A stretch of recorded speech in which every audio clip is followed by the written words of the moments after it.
दोस्तों, जून 2026 net JRF preparation करने का ये सबसे बेहतर समय आपके पास है। अभी आपके पास 5 से 6 महीने का समय होता है। इसमें आप पूरे सिलेबस को बहुत अच्छे से पढ़ सकते हो।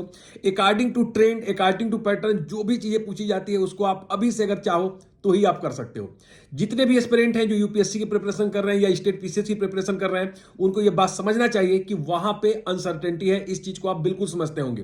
तो आपके पास एक प्लान बी जरूर होना चाहिए, और जो बेहतर प्लान बी हो सकता है वो अपने सब्जेक्ट में आप नेट जेआरएफ इकोनॉमिक्स के एग्जाम में बैठो, अपने सब्जेक्ट के नेट में बैठो, और कम से कम नेट एटलीस्ट आप करके रखो, ताकि आप कभी भी यूनिवर्सिटी या कॉलेज के असिस्टेंट प्रोफेसर के लिए एलिजिबल बन जाओ। अगर आप जेआरएफ क्रैक कर लेते हो तो आपको तो फेलोशिप मिलेगी, ये बात आप जानते ही होंगे।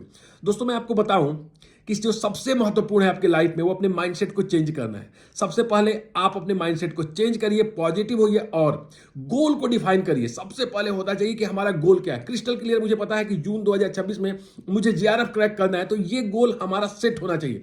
और बस एक छोटा सा फार्मूला है, हार्ड वर्क एंड कंसिस्टेंसी। पूरे हार्ड वर्क और कंसिस्टेंसी से लग जाइए। हार्ड वर्क का मतलब सिर्फ इतना ही है कि उस गोल को प्राप्त करने के लिए आप अपने मैक्सिमम क्षमताओं का यूज करेंगे। मान लो कि आपकी मैक्सिमम क्षमता 8 घंटे है, तो इसे कंसिस्टेंसी के साथ करना है। मतलब प्रत्येक दिन 8 घंटा कैसे भी करना है, चाहे कुछ भी क्यों ना हो जाए, चाहे आप बीमारी क्यों ना पड़ जाए, आपके वहां कोई गेस्ट ही क्यों ना आ जाए, आपको 8 घंटे दिल्ली देना है।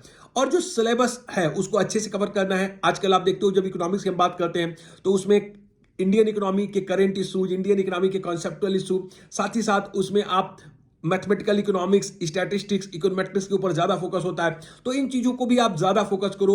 और साथ ही साथ मैं ये जरूर बोलूंगा कि ये जो ट्रेंड्स है वो बदलते रहते हैं, इसलिए आपको पूरे के पूरे सिलेबस को अभी से ध्यान देना चाहिए। अगर आप सोच लो कि मुझे इस बार जेआरएफ क्रैक करना है, तो कोई ऐसी पावर नहीं है जो तुमको रोक लो। सिर्फ एक ही पावर है जो आपको रोक सकती है, वो है सिर्फ और सिर्फ आप। तो चलो दोस्तों, कुछ अच्छा करते हैं, कुछ बड़ा करते हैं, लक्ष्य बनाते हैं, गोल डिटरमाइन करते हैं और पूरी क्षमताओं के साथ अभी से जुड़ जाते हैं।